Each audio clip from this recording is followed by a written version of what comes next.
Walang preno kung bumatikos. Malalim at makatwirang komentaryo. Mag-ingat ang mga politikong gumagawa ng kalokohan at baka kayo ay tamaan ng Rapid Fire! Magpapatuloy tayo. May mga pag-uusapan pa tayo pero magbasa rin tayo ng mga reaksyon dito, no? Dito sa text may mga nagre-react kasi. Ang sabi dito, galing sa 4679 yung last 4 digits niya, no? Ang absolute pardon ni Duterte ay para magpalakas sa Amerika dahil pinapaalalahanan siya ng Amerika kumalas sa mga kontratistang inchik na ayaw niyang gawin dahil kasabwat nila mga inchik na umagaw sa teritoryo ng South Philippine Seas. Galing po kay Eddie Lastimosa ng Quezon City.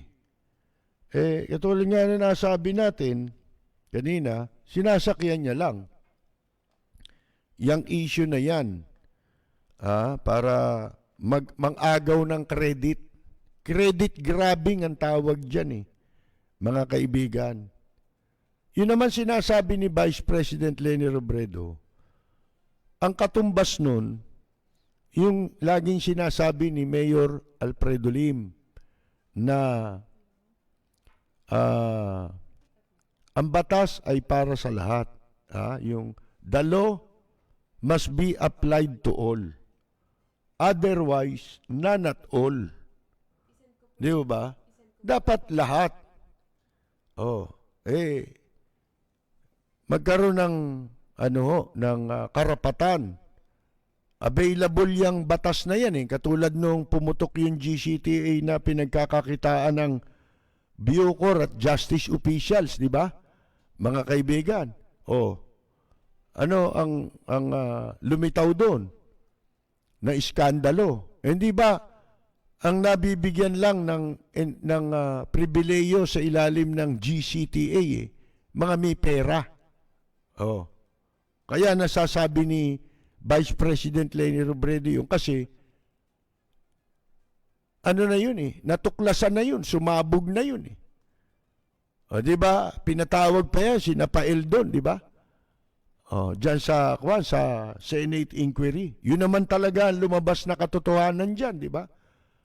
Ang entitled lang lumalabas, yung may pera. Kasi yun ang may pang-asikaso, may panlakad, may panlagay.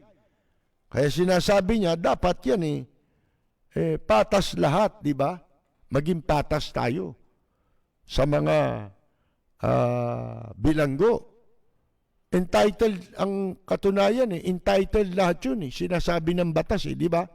Lahat yun pwede mag-avail. Hindi pwede, kaya yun ang kaibahan sa mga kano, nakita ninyo. Sila, nilalakad nila yung kaso, may panlakad sila di ba? May pantulong sila para ma-avail nila yung mga pribileyo na yan under the law. At least ang Amerikano nasa rule of law. Hindi katulad nito mga inchik. Hindi ba? Mga kaibigan, labag sa batas. At nilalabag ng gobyerno ang batas para bigyan sila ng pribileyo. Sipin ninyo yan. Ito naman, sabi naman itong isa, for your legal research, go to library free website by Chan Robles and Associate Law Firm. Minsan dyan tayo napupunta Yan naman ang lumalabas lagi. Ito sabi, ang hatol pala kay Pemberton ay 6 to 10 years ang hatol. Hindi po habang buhay. Sabi ni Leo Santos ng Bulacan. Di lalong entitled na siya talaga. Di ba? Kailan pa siya kinulong? In-apply kasi yung simula nung isinerve niya. Sana ganun din sa iba. Di ba? Yung nga sinasabi ko kanina Dito halimbawa, inatulang ka 10 years. Pero nakulong ka na ng 10 taon din sa city jail. Oh, at saka lang bumaba desisyon, hatol sa'yo, 10 taon. Oh. Yun ba bibilangin nila? Eh di dapat ang desisyon, laya ka na. Hinatulang kita ng 10 years, pero ikaw ay pinalalaya na ng hukuman dahil yung 10 taon ay ginugol mo na ron sa city jail dahil walang umaasikaso sa'yo. Sana ganon. Di ba? Oh. Ang hirap hindi ho ganon ang ginagawa. Ha? Ito, mga taga New Zealand, nagpapabati si Danny Tolentino. Jojo Tolentino, kanyang may bahay, na lagi raw nanonood at nakikinig sa atin. Salamat doon sa impormasyon na 6 to 10 years pa lang hatol. Pero ano yun, mababa naman masyado sa kwan yun. Sa pagpatay. Ano ba ang kaso niya? Homicide yun eh. Hindi naman murder yata yun eh. Di ba?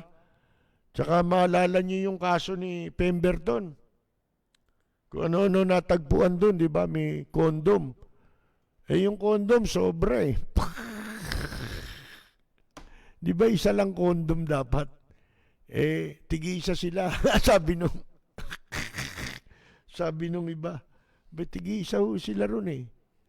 Ba't pinatay? Anya. Yun ang dahilan. Anong dahilan? Bakit pinatay? Napatay ni Pemberton si Laude. Nung nalaman ho ni Pemberton, mas malaki yata yung kay Laude. Walang preno kung bumatikos. Malalim at makatwirang komentaryo. Mag-ingat ang mga politikong gumagawa ng kalokohan at baka kayo ay tamaan ng Rapid Fire!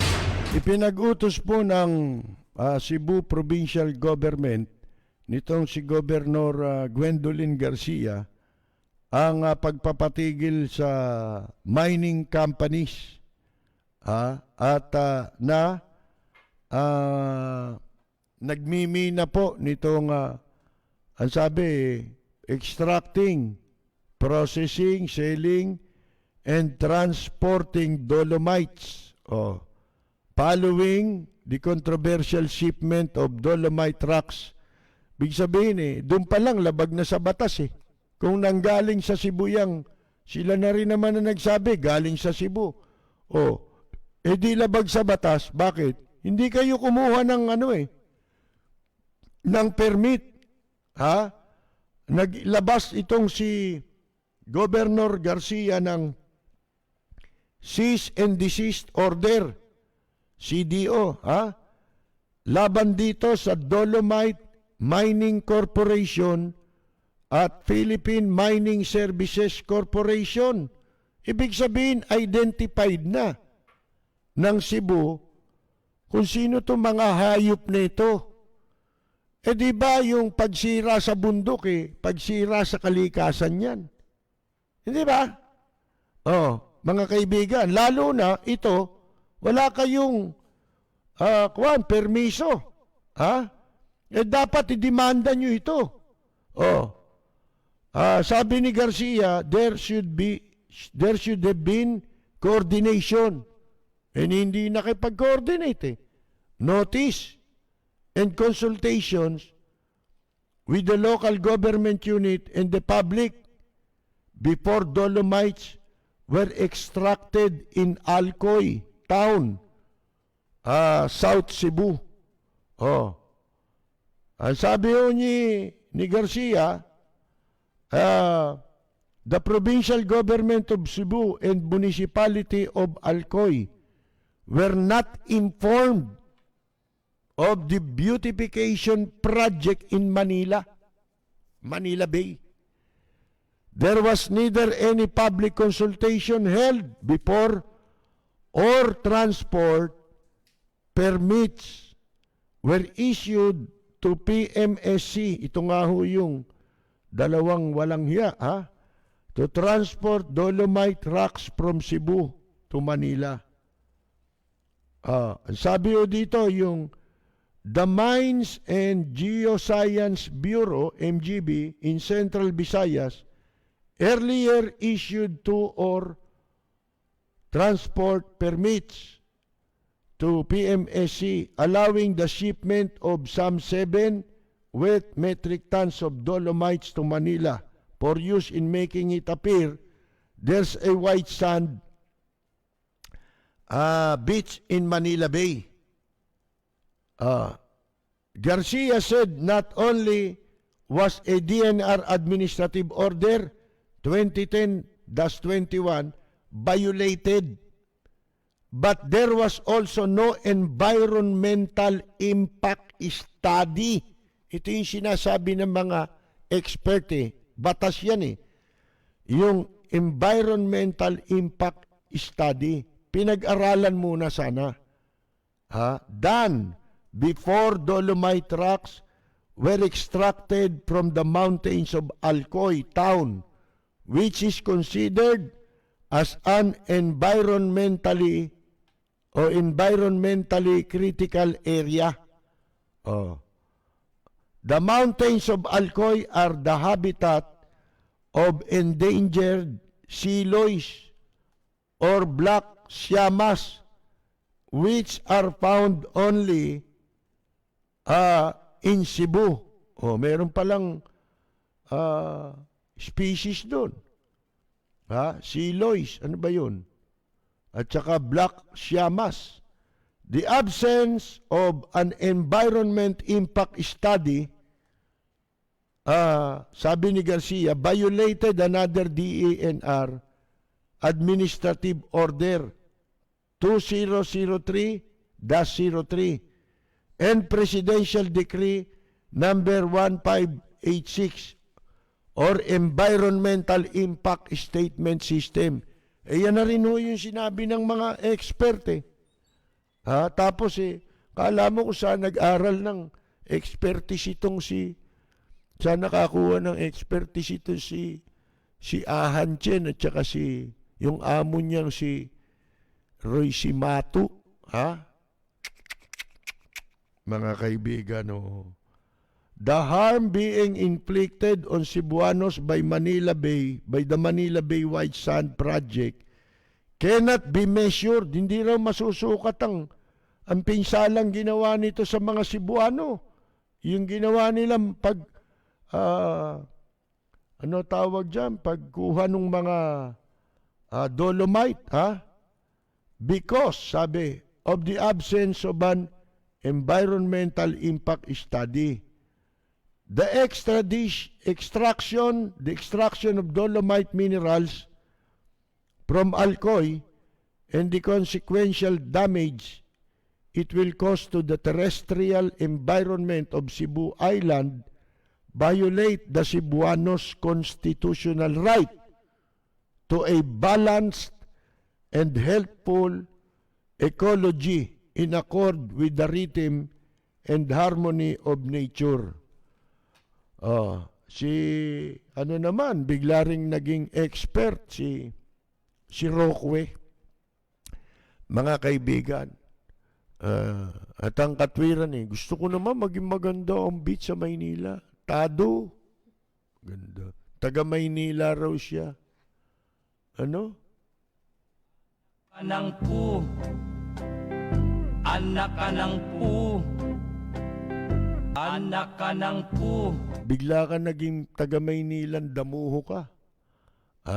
Paano kumampisis ko? Yan, nakita ninyo. Sinasabit siya ngayon. At kasama si Isko sa sinasabing balak na kasuhan bukod sa hihilingin ng mga environmentalist na ipatigil yung katarantaduhang yan sa Manila Bay, mga kaibigan. Na yan perang maliwanag lang ang habol nitong mga taong ito. At binibihisa nila ng, kumbaga ito kumbaga sa babae ito, di pa naghuhugas gustong lagyan ng lipstick,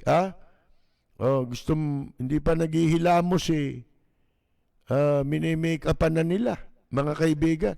Ang trabaho ng DNR, linisin ninyo ba? Di ba? Linisin ninyo yan.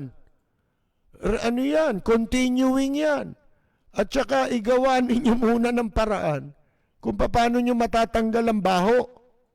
Tsaka paano ninyo malilinis yung tumatapon na dumi dyan galing sa Metro Manila.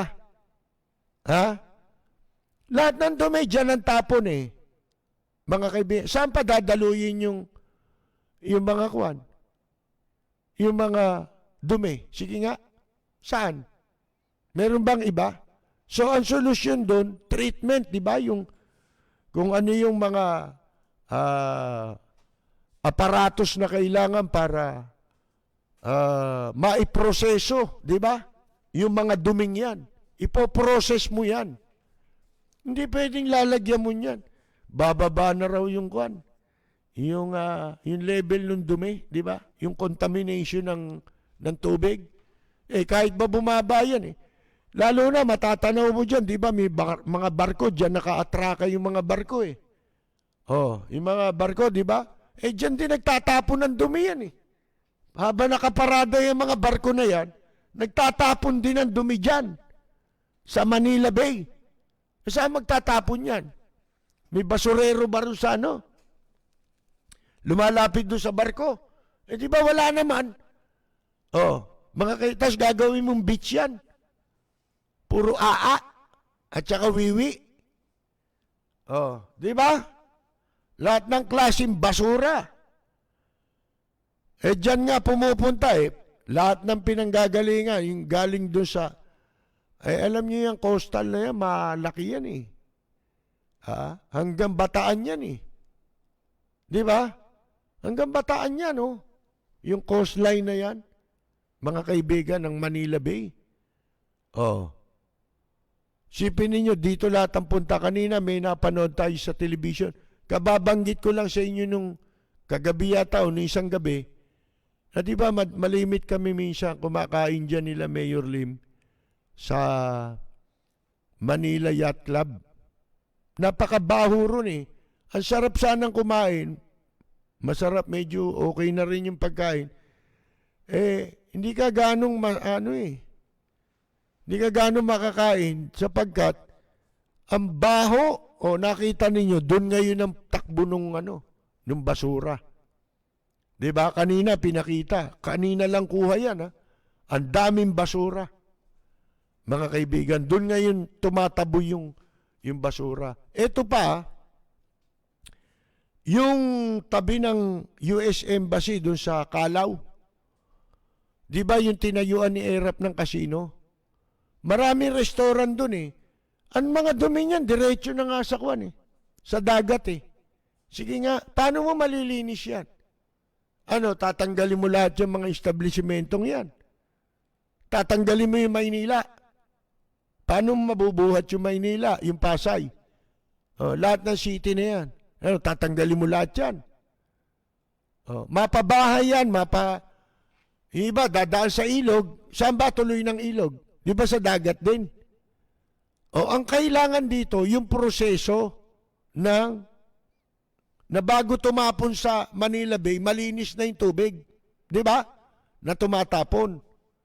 Drainage nga lang, hindi malinis eh. Anak ka ng mga kaibigan, di ba?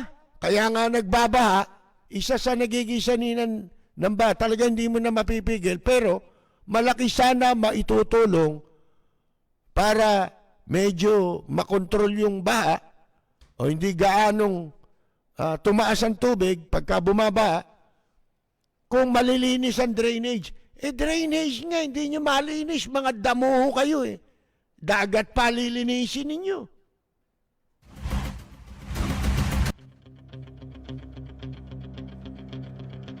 Walang preno kung bumatikos. Malalim at makatwirang komentaryo. Mag-ingat ang mga politikong gumagawa ng kalokohan at baka kayo ay tamaan ng Rapid Fire! Babati muna tayo sa ilang may birthday. Birthday ni Pogi, di ba? Si Raul. Si Raul. Ha? Si Raul. Si Pogi, birthday daw ngayon, mga kaibigan. Diyan sa Tondo. At saka si Tony Barrete B. Mandia. Ayan, birthday pala ni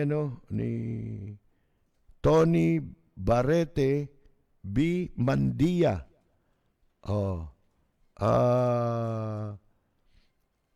Anak siya ni Ginoong John G. Mandia. Wala bang may iba pang birthday? Birthday ni ni Pogi, ni Raul Bautista ng Tondo, Manila.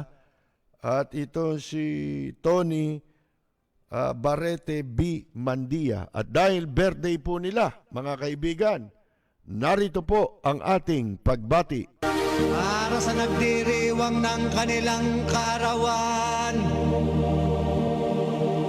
Happy birthday, ang bati ko, ang bati namin sa iyo. Nawa ay lumigaya ka.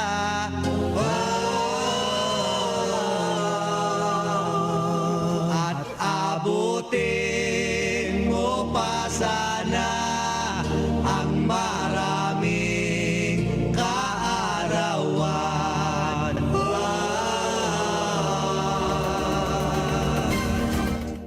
Etong si Defense Secretary Taksil sa bayan din tong si Lorensanang ito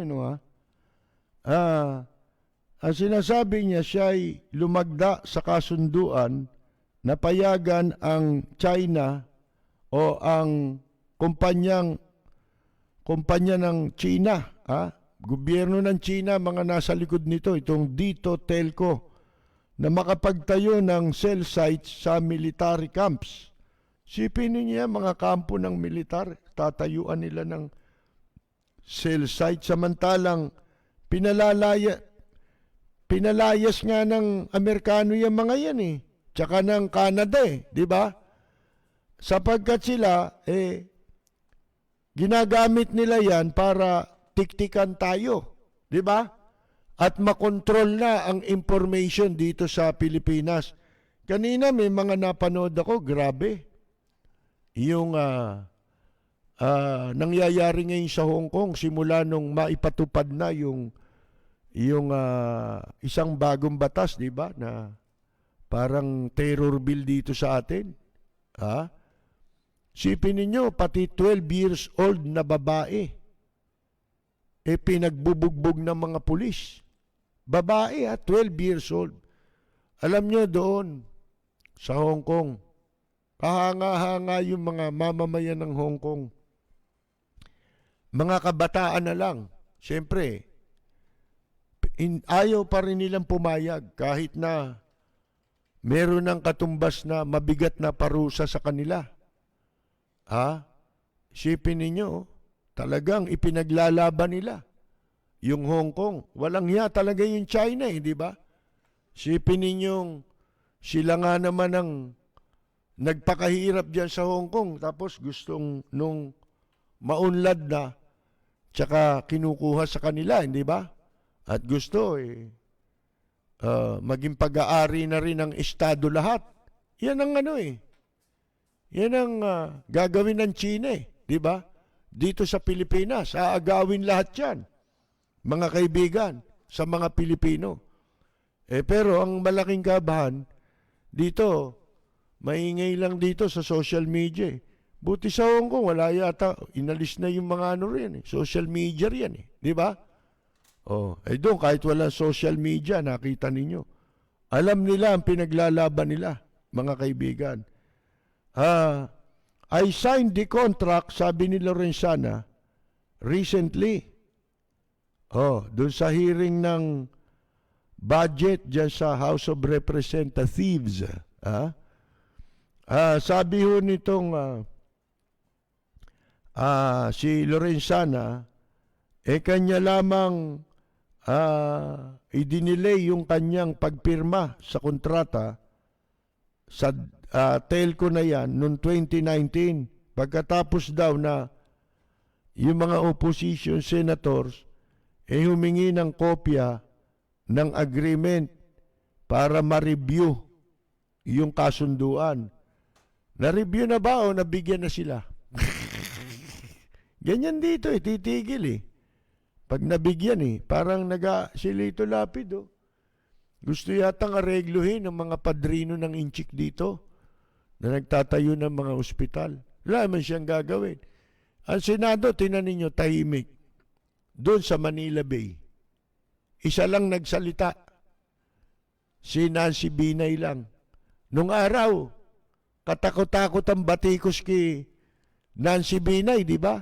Mula nung tumakbo, nanalo. Nung bago siya nakaupong senador, lahat ng pintas inabot ng tao pero ngayon, sa mga mahalagang issue, isa lang nagsasalita, siya lang Mga kaibigan, yung mga magagaling dyan akala mo kung sino. Wala, mga kaibigan. Paano? Kapakanan ng inchik yan. Yang ginagawang yan sa Manila Bay. Di ba ang kakontrata rin dyan yung sa mga pagtatambak na gagawin dyan yung ano rin, yung 4 na C. Yan din yung nagtayo ng mga facilities ng inchik, military base nila sa ating mga teritoryo. Di ba yan din yun? Nakakontrata ng lungsod ng Pasay at saka ng Maynila. Yan din yun mga kaibigan Sabi ni Lorenzana nung dumating daw sa kanya yung contract sa lamesa niya, mingi ng kopya ang Senado para mabusisi. Pero hindi lang sinasabi ni Lorenzana na kung magkano. Mga kaibigan, Sabi ni Rufus Rodriguez, can you imagine that there will be Chinese employees of dito who may be spies, mga espiya for China, while we have a conflict, tama nga naman, especially in the West Philippine Sea, entering our camps. Sipin mo yan, ala na. Nung araw kung ipagbili tayo, paunti-unti lang Kumbaga sa prostitute mga kaibig. Ngayon hindi Kumbaga sa babae itong Pilipinas binigay ni Duterte walang panty. Mga kaibigan talagang nakabuka ka, Ito, tingnan ninyo, nagsasalita pa man din si Lorenzana, di ba? Kaya sabi nitong si Rodriguez, isipin mo nga na may mga inchik na magtatrabaho dyan sa kumpanyang yan na nandiyan dyan sa loob ng military sa AFP na posibleng mga espiya. Bakit posible pa? Hindi ba nga yung ginawa sa Amerika, di ba? Nung ipasara ng Amerika yung konsulado nila sa Texas, ano ginawa ng mga inchik? Immediately, sinunog yung opisina para walang makuhang ebidensya sa ginagawa nilang pagsabutahe at paniniktik sa loob ng Amerika. Mga kaibigan, para walang makuhang ebidensya. Eto naman ilalagay mo pa sa military, kuha natin, camp, isipin ninyo yan. Ang sabi ni Lorenzana, I think this is just fair for dito. Because they will be just providing signals or telco services in the provinces. They also want to be inside camps for security and protection. Kita na ninyo. Tayo mga Pilipino, second class citizen na. Sipin mo, sila, gustong i-assure, tinitiyak ni Defense Secretary Lorenzana na maigagawad yung hinihingi nilang proteksyon. Ha? Saan kumuha ng logic tong taong ito, mga kaibigan? Nag-aral pa man din ito sa Military Academy ng Amerika, kung di ako nagkakamali. Ha? Pagkatapos ganito katwiran mo. Talagang ang pera, nakakagago, no? Ang lakas makabobo ng pera. Sipin mo yan, gusto raw ng proteksyon. Yung mamamayan nga, hindi nyo maipagtanggol. Di ba, katraidoran yan? Di ba treason yan? Alam mong meron tayong complex sa China. At yung mga kumpanya na yan, gobyerno ng China nasa likod niyan. At ang karamihan dyan, sila rin yung nagtayo, yung mga nangongontrata rito. Ano ginawa ng Defense Secretary at saka ng AFP? Di ba wala? Pagkatapos yung protection, sila sa kanila mo ibibigay. Hayop din naman sa mga kaibigan, Kayuhin, puro kayuhin, puro kayuhin. Ito dito, telecommunity. Ito ang dating Mislatel. At konsorsyum ito ng negosyanteng nakabase sa Davao na si Dennis Uy. Ito na lahat, di ba? Kanya na lahat. Which included, kasama dito yung Chelsea Logistics and Infrastructure Holdings Corporation, Udena Corporation, and China Telecom. A state-owned China Telecom owns 40% of Dito Telco. 40% ng pondo nitong telcong ito na dito ay pag-aari po ng gobyerno. State-owned ng China, 40% niyan. Some government officials and security analysts have earlier raised concerns over the Chinese stake in the consortium. Amid Beijing's use of cyber surveillance in other countries. Yun nga mga nahuhuling gumagawa ng krimen dito, hindi ba? May mga ID pa ng People's Liberation Army. Anong sasabihin ninyo? Nandito na nga sila.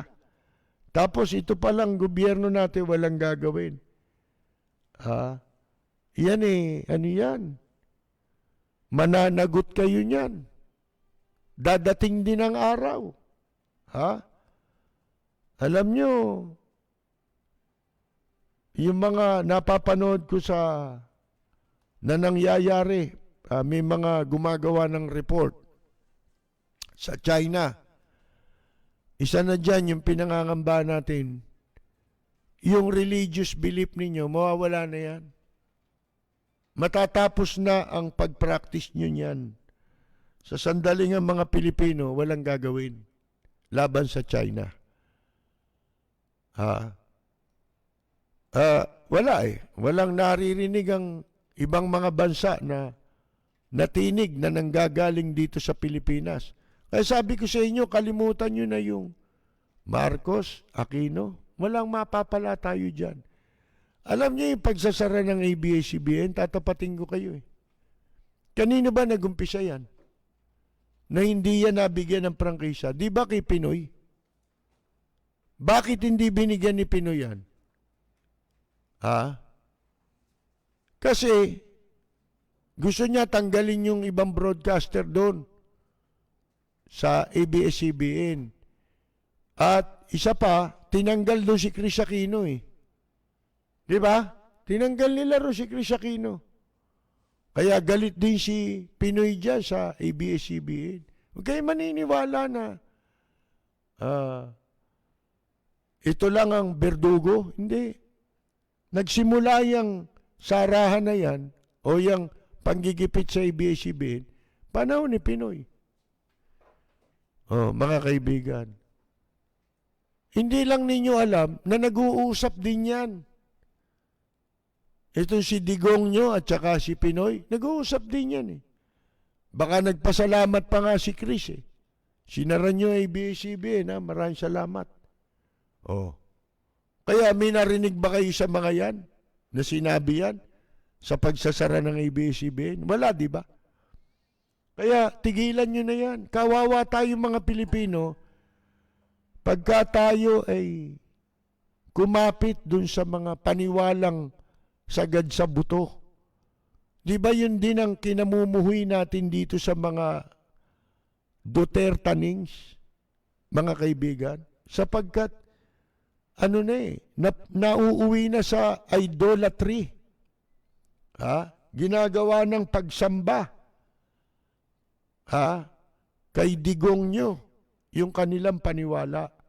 Diyan naman nag-uumpisa yan eh, yung maling paniwala na.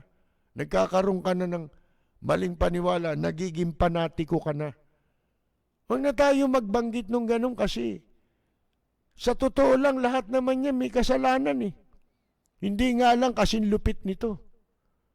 Ha? Hindi lang kasing bangis at kasing siba ng mga kasalukuyang nandyan sa administrasyon. Tayo po'y magbabasa-basa muna ulit at babati-bati tayo. Halukayin mo yung contract ng Maynilad Water at Manila Water. Bukod sa tubig, consumption na binabayaran, sinisingil. Naku, mahaba itong sulat nyo. Hindi ko masyadong mababasa. Pwede bang gawin yung concise? Yung maigsi lamang po na maintindihan? Pagbubukas, abangan daw ng mega casino sa Cebu bago matapos ang termino ni Digong. Kay Dennis Uy din yan. Kailan po nila kaya bubuksan ang balikbayan status sa Philippines? Hindi po ako makabalik dahil US passport po ako. Timo, ang mga Pilipino hindi makapunta rito kung US passport. Punta kayo sa consulate. Apply kayo ng visa. Ano na kayo eh? Diniklara na kayong mga Pilipino dyan sa Amerika na pati yata Canada eh kasama. Na kayo na restricted nationality. Nakakatawa, no? Mga kaibigan. Ano ito? Marami pa ito. Binabati natin si Mr. and Mrs. Boyet Jimenez ng Las Piñas na nagdiwang ng kanilang 52nd year anniversary, wedding anniversary. Ang pagbati po mula sa anak na si Carlos Jimenez Jr. Di ba ikaw ito? Maraming salamat po. Sino ba ito? Kapangalan lang niya. Good morning. Bihira na sa media. Tulad mo. Yun na nga ang problema eh. Kasi matitigas ang ulo ng mga Pilipino. Nung una, sikat pa yan si Ahan Chen, di ba? Samantalang ang sama ng track record niyan, mga kaibigan. Hindi sila nagbase ron eh. Saan? Pera ni Ahan Chen. Pag nalagyan, yan mga nasa media na yan, yung mga naglalabas ng balita ngayon tungkol dyan sa Manila Bay, bumilang kayo ng araw, tatahimik na yan. Puro laban naman doon sa kabaliktaran na sasabihin yan. Tandaan ninyo yan. Mga kaibigan. Diyan magaling yan eh. Sa lagayan, paano kurap eh. Di ba? Mga kurap ganyan. Mga kaibigan. So, paano tayo magbabasa rito? Ano ito?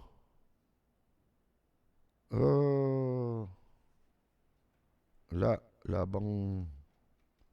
Meron ho magbuhos ng gasolina dyan sa itinatambak sa Manila Bay, di ho ba yan masusunog?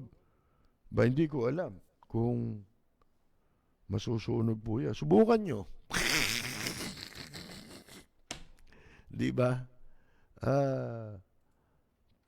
Parang batang nagsumbong si Do. Uto-uto yung amo niya eh. Yun ang gusto ng amo niya.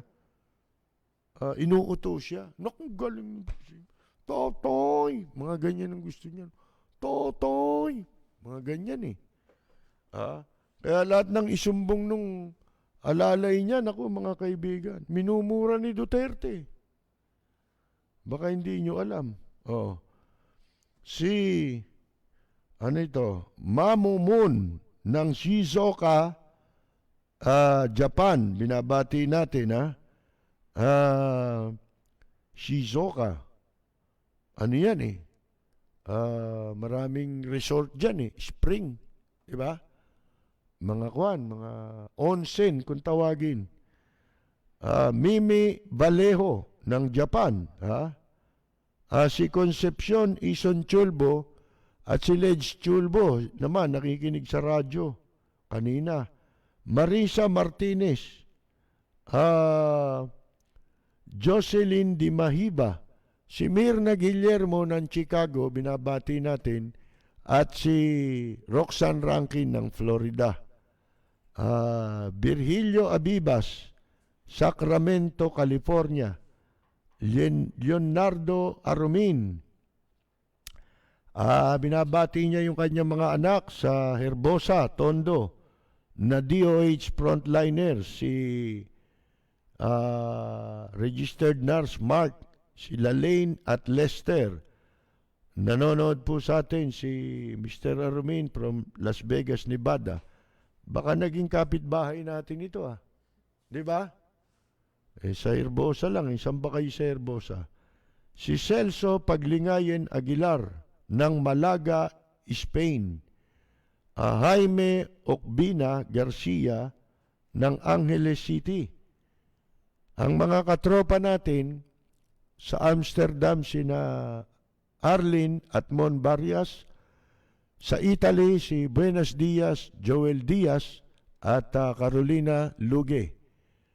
Sa Tokyo, Japan, si Jorge Beichong, si Rosita DC, Ella Samson Albiar, Susana de los Santos, Carmela Torres Balcos, Carol Torres Brihiño,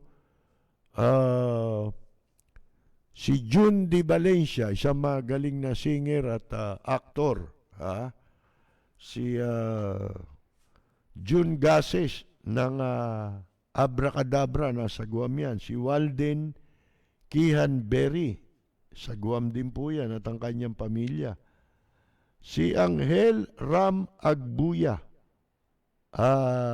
Antonio Misa Encarnacion, Niyala Onalokse, Alvin Samson ng London, si Archie Mercado Bibian Ang, si Baste Sebastian from Tondo, Manila, si Reddy San Miguel,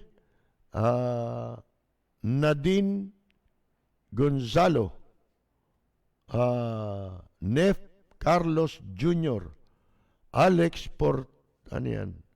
Portades Camacho, J.R. Madrigal, John Narciso Llarena, Miles Joe Pros, Osias Catalan Olvido, Cheryl Belen from Antioch, California, Joey Regalado, Yobski Epus, si Leonardo Sunga, Julie Balyares Lopez, Banaag, Luz Bimin Romana, Danny Trias, Mickey Analangina, Ernie Dries, Mona Lisa Gozo, Antiga, Gloria Latorre. Ayan. Chofilo Santiago. D. Michel Junjuming. B. Acabayo. Danny Trias, isang mahusay na musician, guitarist ng FBC Rebirth. Si Eden Katindig Kiyotcho. Mike. Connie Poblete o Pitate. Retirba Inventado Jerry. Priscilla Mercado Uy. Christopher Mandia. Si Dada Dumlao ng The Rhythm of Tree. Joel De La Cruz. Si Joel at Lourdes Cruz din ng San Diego, California, binabati natin. Nick Ignacio, Edwin Suarez, Joey Regalado from Los Angeles, California. Wilma Aquino, si Yula Sotelo nga pala, nasa Japan. Si Marvin Victoria, Danilo M. Dichoso, si Santa Lopez and Transgender Friends. Dapat sila nagbibigay ng opinion, di ba? Sa kaso ni Pemberton. Los Unidos Juventus yan. Rudy Santos ng California, dating horoscope band. Raul Villanada, katropa natin. Leo Villena ng Thailand, musician din yan. Ed Tantoco from Fullerton, California. Eric Partosa, Felintag Reyes. Binabati natin yung kanyang anak na si Michelle Reyes Banes. Birthday pala ngayon. At dahil birthday niya, batiin natin si Michelle Reyes Banes sa kanyang kaarawan. Para sa nagdiriwang ng kanilang kaarawan, happy birthday, ang bati ko, ang bati namin sa iyo. Nawa ay lumigaya ka.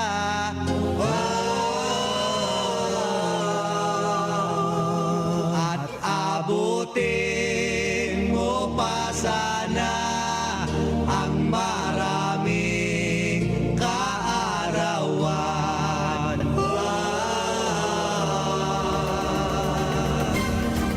At sino? Neil Edward Drinks Villegas, Alberto Puno, Jenna Guzman, Carillo, Alex, Alea, AJ, Jenita, Elsa at Cesar Cortez ng San Diego, California. Shera, Charlie de Guzman, Dennis Martinez ng Belgium.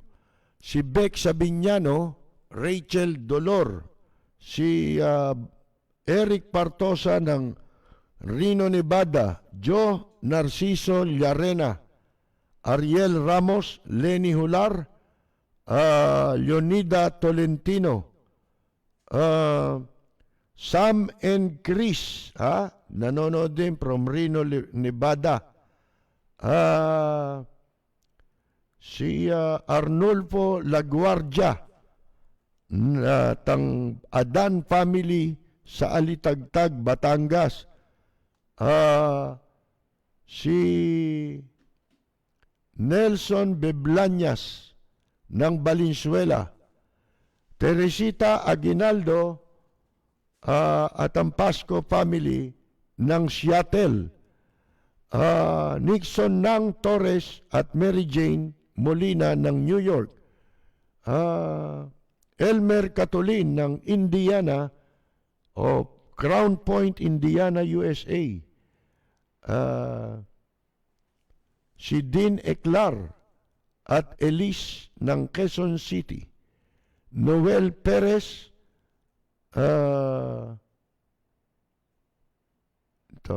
Mel Caronongan from Detroit. Si Christian Haleco ng Detroit, Michigan. Sa Chicago naman, si Mel Caronongan.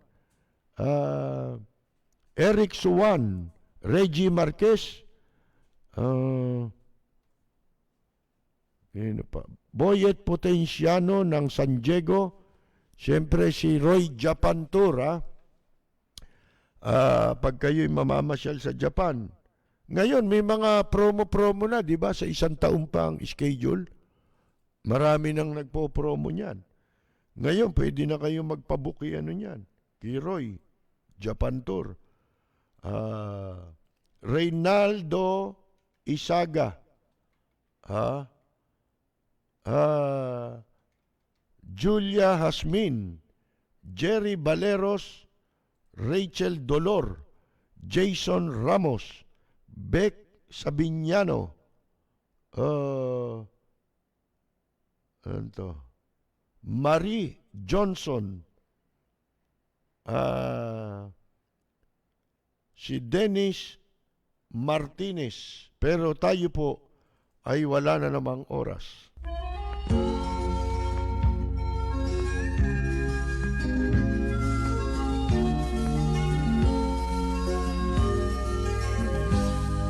Sa bayan ko ay isa ang lahi. Dito'y wala ang pagkukunwari. Hindi padagay, sadyang kilala sa daigdig. May pagkakaisa sa bawat nais. Ang bayan ko'y punong-puno. Mga kaibigan, wala na naman po tayong oras. Diyan po tayo muli pansamantalang magpapaalam. Tayo po ay babalik bukas pagsapit po ng alas 10 ng gabi. Hanggang alas 11 mapapakinggan po tayo sa DWBL 1242 sa inyong mga talapitan. Samantala ang ating pong live streaming alas 10 ng gabi hanggang alas 12 ng hating gabi. Hanggang bukas pong muli, maraming salamat at magandang yumaga! Delphine Lorenzana! Mahal sa'yo.